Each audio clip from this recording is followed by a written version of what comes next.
Our Police Minister Bheki Cele says there needs to be a serious conversation with traditional healers. It follows speculation that the recent murder and mutilation of the two boys, the young Soweto-based boys, may be muthi-related.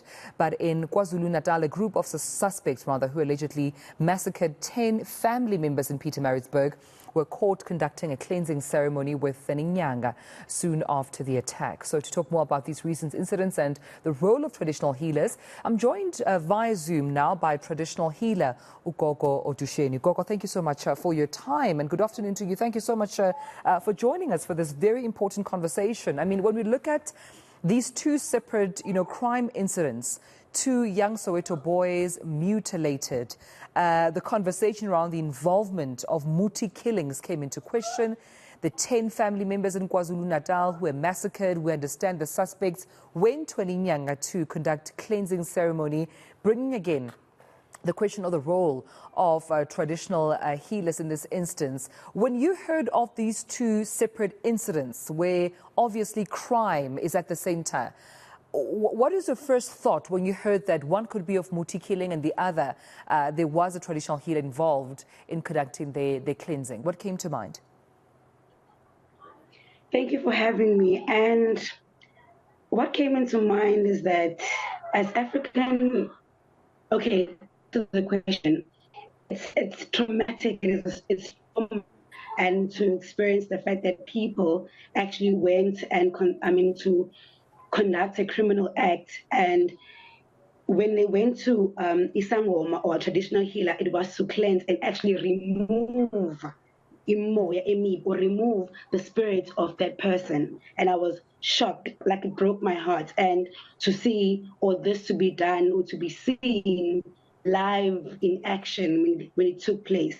And Gogo, I'm asking you, yes, I can hear you, Gogo, definitely we can hear you. And I'm asking you this question because I wanted to understand if there is, some, involvement of maybe some traditional healers in crime-related activities where, young boys or even human beings' body parts are taken to traditional healers, where suspects or killers do conduct crime in the hopes that they will later on be cleansed by traditional healers. Are there traditional healers that are involved in such hideous crimes?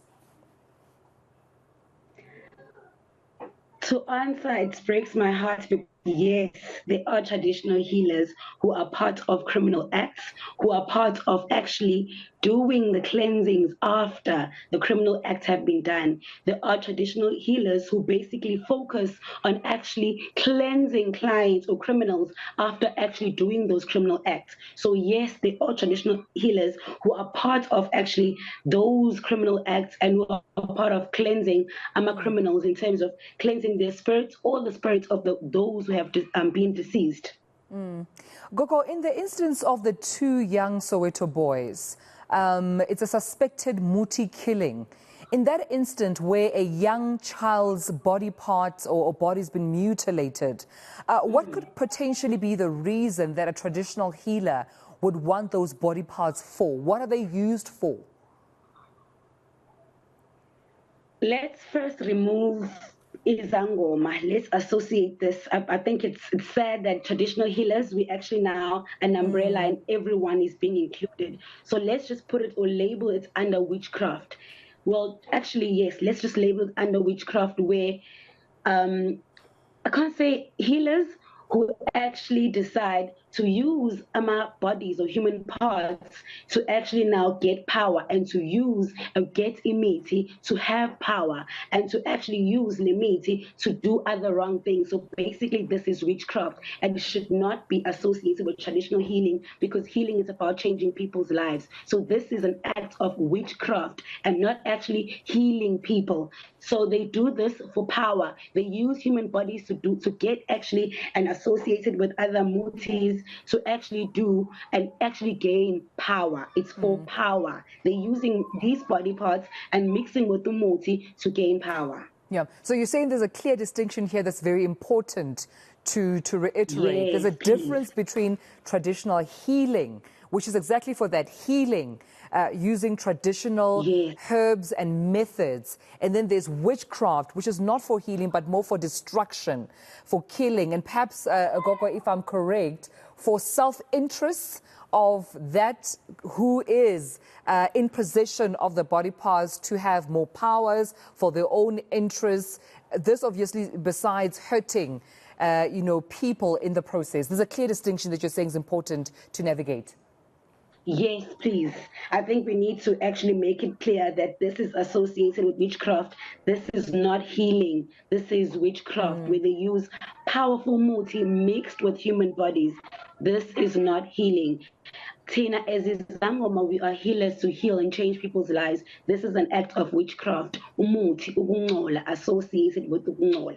In the incident of the KZN, crime and massacre and killing, Gogo, where the suspects went to an Inyanga for cleansing, do we also, word that as witchcraft, or is it still traditional healing? Because you mentioned that the reason why, one would go to Inyanga for cleansing is because they want to be cleansed of that hideous crime they conducted, the evil spirits associated with it. Is it still witchcraft?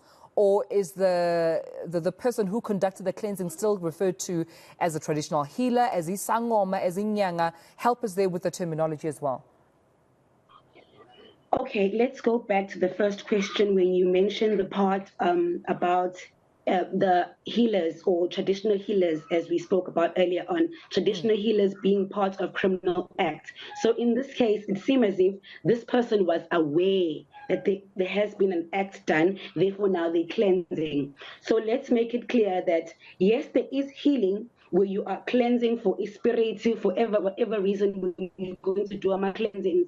But in this case was specifically for killing or the dying of a person here involved. That is not healer. It's basically now trying to remove this evil spirit, or not evil spirit per se, but this person's spirit who will continue to hurt or harm the person who has done or had portrayed or actually done the act of killing the other person. I hope it makes sense. Yeah. I'm just trying to say here, the traditional at hand.